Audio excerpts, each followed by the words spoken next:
Alright, so I've been driving a Tesla now with Autopilot for about 4 years, and when it first came out, it felt very revolutionary and magical, and over time I feel like it hasn't really gotten all that much better, and in some ways it's actually gotten a bit worse, while a lot of competitors have caught up. So today I wanted to talk a little bit about that, what I think is still great about it after all these years, and what Tesla needs to do to make it better. And I also wanted to test out a device that I saw that makes the experience a little bit nicer, as long as you keep safe with it, that makes it so that you can be truly hands-free with Autopilot. Although I definitely still recommend absolutely staying engaged and keeping your hands as close to the wheel as possible for safety reasons. So stick with me and we'll get into all of that shortly. All right, this is the POSSPO steering wheel weight, which goes on the steering wheel of the Model 3 or Y, just with magnets, and basically puts enough weight to torque the wheels so that when you're on autopilot, you're not constantly getting the warnings and dings about keeping your hand on the wheel. So I'm going to test this out and see if it works as claimed. I've also got these sets of valve stems for to cover the valve stems on the car, which have the Tesla logo, which look pretty nice. So probably put these on later as well. All right, we are off to Legoland for the last time on our annual passes, which expire tomorrow. Because we first used them a year ago tomorrow. But we figured this would be the perfect time to test out the hands-free Autopilot device and see if it actually works while we're on the highway for a little bit, and do some safety testing of it also.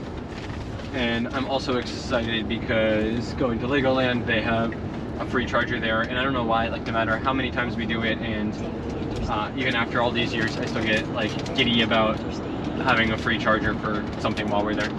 So it's quite nice because we can get there on pretty low state of charge and just charge while we're exploring the amusement park all day, and then have lots of range to get back home, which is fantastic. Amusement park? Legoland is an amusement park, huh? Oh yeah, Legoland is an amusement park. And also, we hope there's no traffic. We hope there's no traffic, yeah.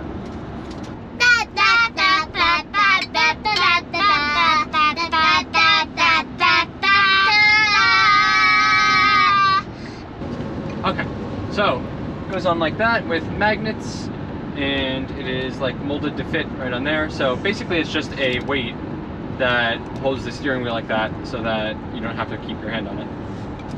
So it's not like it's going to change anything significantly for changing lanes, but I'm just not going to get the warning to keep your hands on the wheel all the time, supposedly. So let's see. Now, it does come with a bunch of disclaimers, though. I think it should be in bold and red all over the box, and when you order it, that Autopilot is not autonomous, and it's not designed for you to drive without your hands on the wheel. So you still need to pay attention. You can't sit here and read a book. You can't take a nap. You shouldn't be doing other things. You need to keep your eyes on the road and feet right on the pedal, above the pedals, and hands super close to the wheel in case you need to take over at any point, because it can't just kick off without much warning. So it's important to know what the limitations of it are. But I think as kind of a comfort device, it's not the worst thing in the world. It seems like it's doing a pretty good job, because I think by now we would have definitely gotten that warning.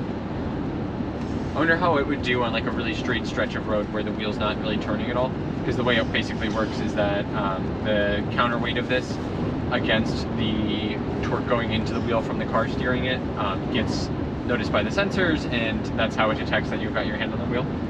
So if you're just going super straight, it might not really realize anything, because it's not it's so heavy that it is actively pulling the wheel down. But yeah, seems like it's doing pretty good. Do another check-in a little bit further along. Since we're in here, just kind of quick update, and sorry for being a bit jet lagged today. We just got back from our big Europe trip where we saw a ton of electric vehicles, a lot of Teslas, especially in Norway. Have a bunch of videos going up about that. But we are also back in the Model Y now with all of our accessories and stuff in here. So right now our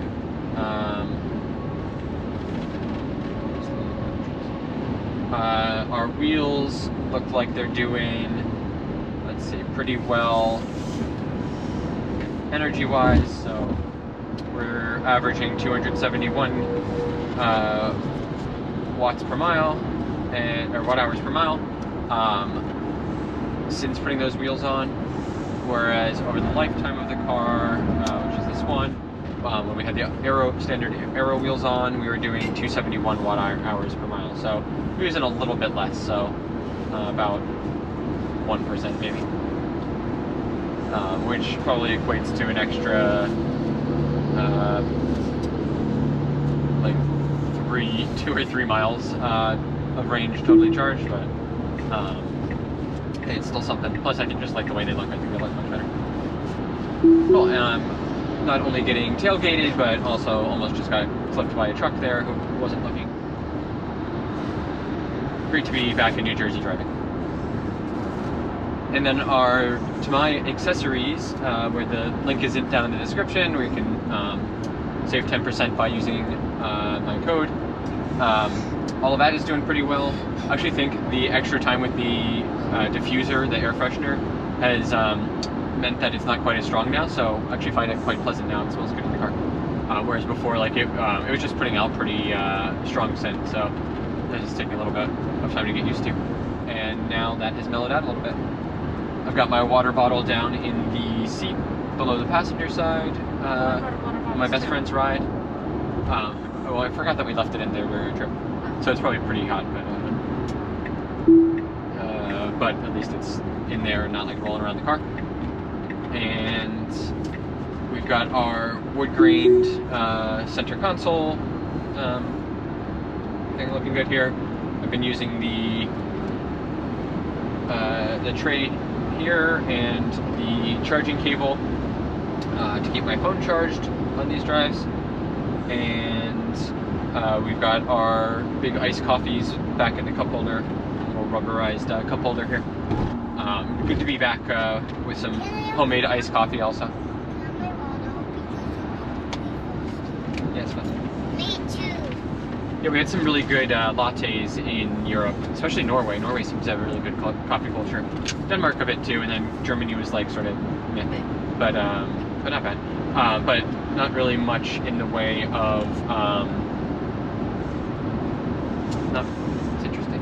Huh, has it always done that? I've never noticed this before. What? With the next direction down here, I guess when you have like a paint on. Yeah. I've just never noticed it. That's new. That's new. Yeah, so not really much like brewed coffee, and especially cold brew coffee there. I think 1 or 2 places we went to had like nitro cold brew, but we ended up just getting lattes all the time anyway because it was latte weather. With the cooler temperatures, at least in the morning now, I'm getting ready for pumpkin spice season. We're not quite there yet. Alright, so far so good with the Autopilot weight. Alright, so this thing is doing super well. I haven't had to touch the wheel once, although I keep kind of doing it just out of habit. I'm just like used to remembering to periodically kind of touch it and stuff. But I'm trying not to, and it's been doing really well. But it does just kind of highlight some of the limitations of Autopilot quite a bit. So I've been here in the left lane for a while, and What's Autopilot? Stop that. the car in front of me has been going way slower than I would like, and you kind of don't even like realize it when you're on Autopilot because it's just like smooth and you're just like cruising at that speed. But they had like nobody in front of them for a long time, and we're just going super slow. So if it were just me driving, like I would have gone past them. But Autopilot doesn't really do that, so we've just been stuck here. And we're also had a little bit of congestion for lane closure for construction, and I felt like the braking even for that, like we weren't even stopping completely, but even just the slowing down for that was a little bit harsh.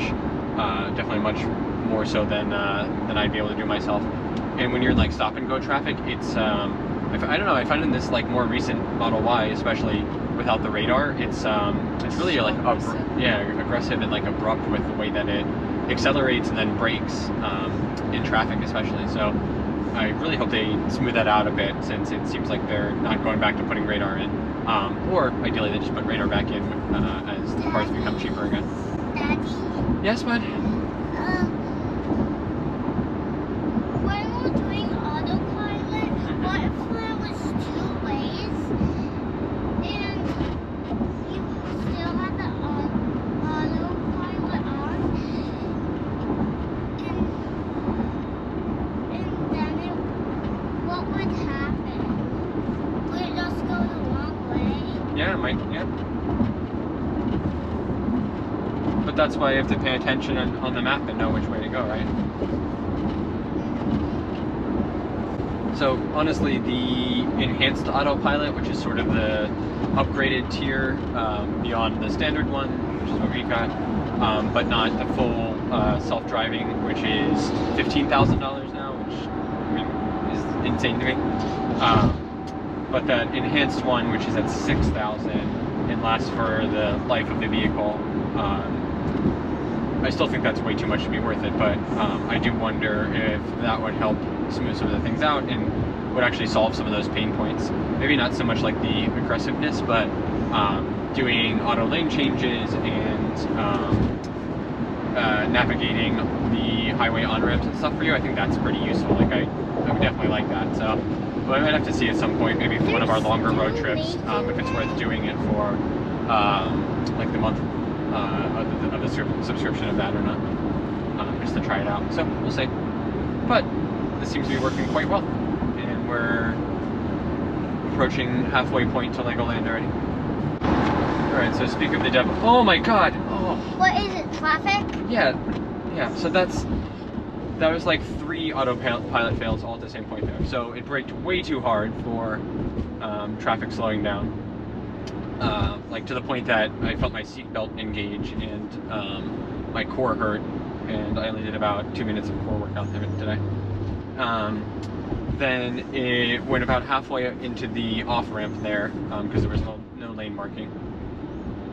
And then it tried to accelerate way too hard because it didn't think that this truck was in front of me anymore, and then had to slam the brakes back on again. So none of that was very good. Alright, back to autopilot. Alright, so we're almost there, and this thing has done a great job. I feel like I've barely needed to keep my hands on the wheel. And really the only times I've touched it are just like out of habit. So it's doing great. The only problem is autopilot just really isn't all that useful in New Jersey and New York, because people drive incredibly irritating. So it feels like you're either going in the left lane and you're trying to go way faster than the other people. Like right now, I'm stuck behind this car, which is accelerated pilot. And so I'm basically stuck behind them and have to turn it off anyway to go into the right lane to get around them. Or I have just passed somebody and I'm still in the left lane and somebody is like flying up behind me, so I have to turn it off and move over to get out of their way before they smash into me. Or I'm in a middle lane and traffic is going 20 miles an hour below the speed limit and it goes way too slow. And then what I really don't like is when you've slowed down for that and you go to do a like an overtake, you disengage autopilot, but the cruise control like speed thing is still on, and you move into the left lane, but it takes way too long to recognize that you're no longer blocked by the car that's now in the right lane in front of you, and so you're in the left lane like not accelerating and just going too slow. So I think a lot of other cars that have these driver assistance systems will actually start accelerating you the second that you turn on the turn signal and start moving over to the left, rather than waiting until you're like 100% clear from the cars that are on the right side. So I think I need to tweak the algorithm for that a little bit, as both a safety and like driving comfort factor. So I do like autopilot. I think it's a really nice feature. I can't imagine having a car without it now. It's definitely great for reducing the fatigue of a long road trip, and it's good like when you're out in places without a lot of traffic and without like just congestion. But it's not really as great for like day-to-day driving as you might think. But given the option, I would always take it for sure. And so I hope that it continues to get better, because I think it was kind of industry leading, but a lot of other cars have caught up to it now. And so Tesla's got to continue to get better with it and not put everything behind the additional paywall of the enhanced and full self-driving autopilots. So here is the valve stem cover that I think is a great upgrade over the stock, just regular black plastic ones. And it actually pairs really well with this Tesla logo center wheel spoke cover that I got off of Amazon, and I think looks really great. So excited to keep these on there. I think it's a nice little touch that may not be like immediately noticeable, but adds just a little extra flair to the car. All right, so that's everything on Autopilot and on this device. I'll have the link in the description in case you're interested in getting one yourself. And I hope you found that interesting, as well as sort of an update on how Autopilot is these days and how it's been changing over the course of the last 3 or 4 years. So if you like that, please do hit the like button. If you're interested, oh my gosh, shut up. If you're interested in more Tesla and EV content, please do subscribe. And make sure to hit that, ring that bell to be notified immediately as soon as additional videos go up. With that, thanks so much for watching, and I'll catch you in the next one.